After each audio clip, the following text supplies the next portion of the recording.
What I've found stems from fear of other people's opinions is it branches off in different directions.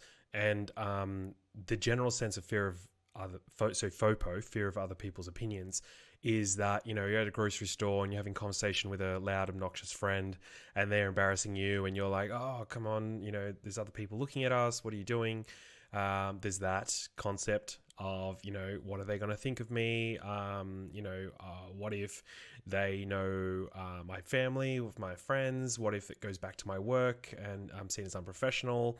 It goes down, all these different complex, elaborate paths. And generally there's different reasons. Like if you ask different people, they're like, oh, my family, like if I can't be seen doing that, like laughing out loud. And, what if it gets taken out of context and someone else overhears it? What if it goes back to my workplace that I'm seen as unprofessional? All the different sense. But in a different sense, something that hasn't been really spoken about that I'm encountering, that I experience personally, but also some of the clients that I've dealt with are experiencing, is the branch off from FOPO, so the people's opinion that you are starting small.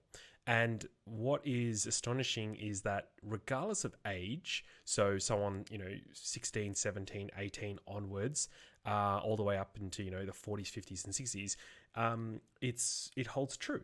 And what I've found is that starting small, we're fearing people who deem us to have a certain intelligence level. Not always the case, but in some instances. And does this resonate with you?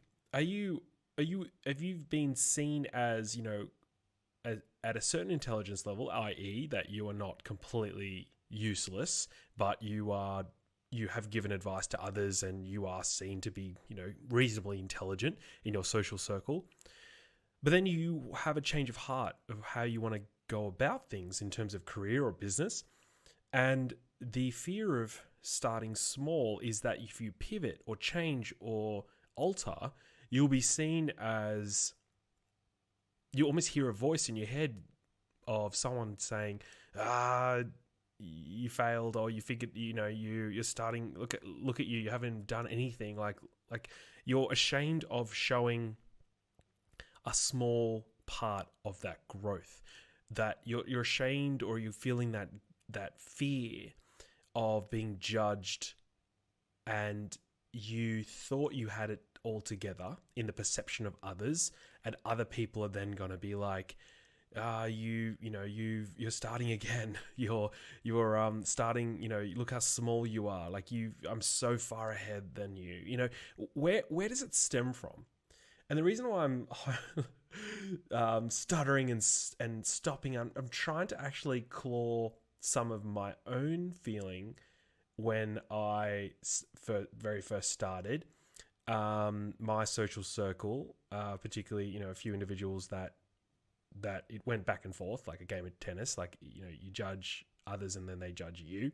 But also that fear is quite complex. It's not just the fear of starting small, but it's intertwined with other FOPO elements that you almost have to ask really like it can feel overwhelming at first, and the ego just gets shattered in the process. But hence the value in alone time and really being alone to collect and observe your thoughts. But unpacking the ego of, why do I fear starting small? Why do I fear that person's opinion? And why do I still hear, people in my social circle, even though I don't speak to them, but just them witnessing my trajectory at the initial stages? Why does that alter and stop me from even starting? Why does that alter and stop me from putting myself out there, to put my voice out there, to put my creativity out into the world? Why does this 1, 2, 3 plus people in my past, in my circle, or my previously in my circle, why are they stopping me from creating and achieving certain feats? Are people going to suffer seeing my creativity, seeing my value in the world? Why are they suffering because of the minority? If you had a if you had a certain product that would alleviate illness and sickness, this is an extreme example, but if you had a certain product or a magic word that you close your eyes and you say this word, it's a little bit embarrassing. It's an embarrassing word, right? Like fluffy possum, something stupid. So fluffy possum is the magic word that you say in a meditative state, and it alters all your illness. But you're embarrassed and you're ashamed. And you're like, what is stupid? Oh, like I feel like an idiot to even to say that to other people. But I'll tell people one-on-one when I feel safe and I feel like I'm protected, and I'll just tell one-on-one. Like whenever I meet someone in the street and they have this problem, I'll tell them the solution. But I don't want to really put it out there because then I'll be judged. In that same sense, as ridiculous as that sounds, you have something deep embedded in you, whether it's, a creative pursuit, creative endeavor, a talent, a gift, that same sense that people will benefit from, whether it's providing some temporary relief or permanent relief, or providing them strategic direction, providing them a bit of light in their world. We are robbing them of that gift. We're robbing them of that talent of yours that the minority are dictating and calling the shots. And it's a disheartening notion, and it's something that I think a lot of us have to park away, confront, and spend a whole weekend on it. Whether it is just staying in your staying by yourself somewhere, park your car somewhere, go into nature, whatever you need to do, and just have a pen and paper, have some music to get you into that state, and confront and unpack what's stopping you putting yourself out there. Because when I did this and I started to unpack why am I not already putting myself into the world and helping others, I'm already doing that. Like I'm quite literally being completely under the pump and busy on a one-on-one sense and in a group sense, but always behind the scenes. Never wanted to put my voice out into the world.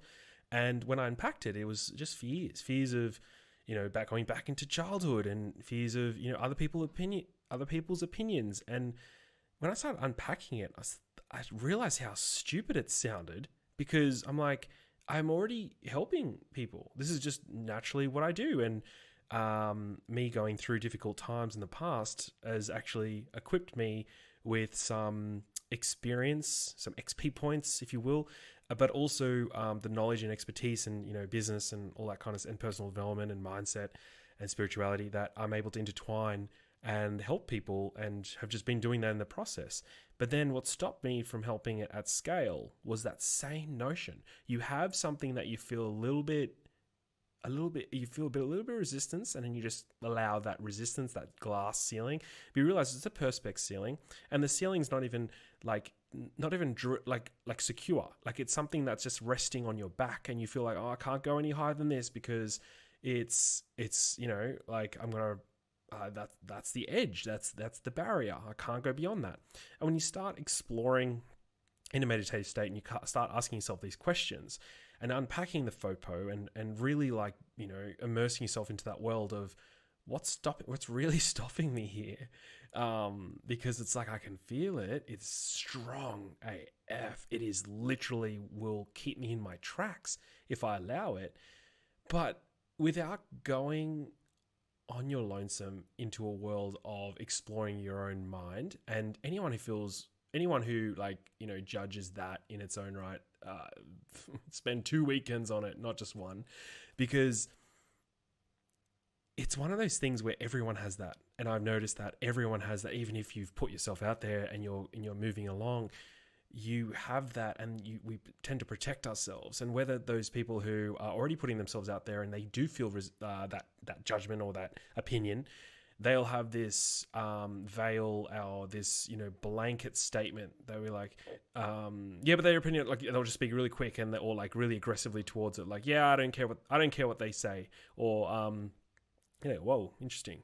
It never really goes away, and it's always confronting to feel judged. And it just comes down to that human notion of wanting to be included in that tribe.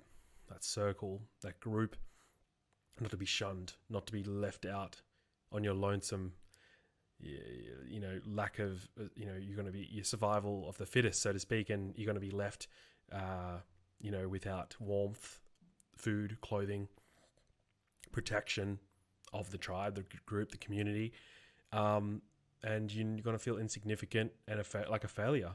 But that's not the case now. Like, human connections everywhere. Like, it's digitally, it's through, connecting with others, on a personal basis. We're able to connect with others and find other tribe members scattered throughout the world. And I think that's the whole reason why we have these platforms, to be able to find like-minded people that are out there and really connect and really share and be vulnerable with your own issues and how you solve them, because in doing so, you shine a light on dark spots of others, the areas where they haven't explored. And usually when people are alone and they're listening to this and no one's going to judge them, they're like, yeah, I do have that actually. Right. Someone else is experiencing that.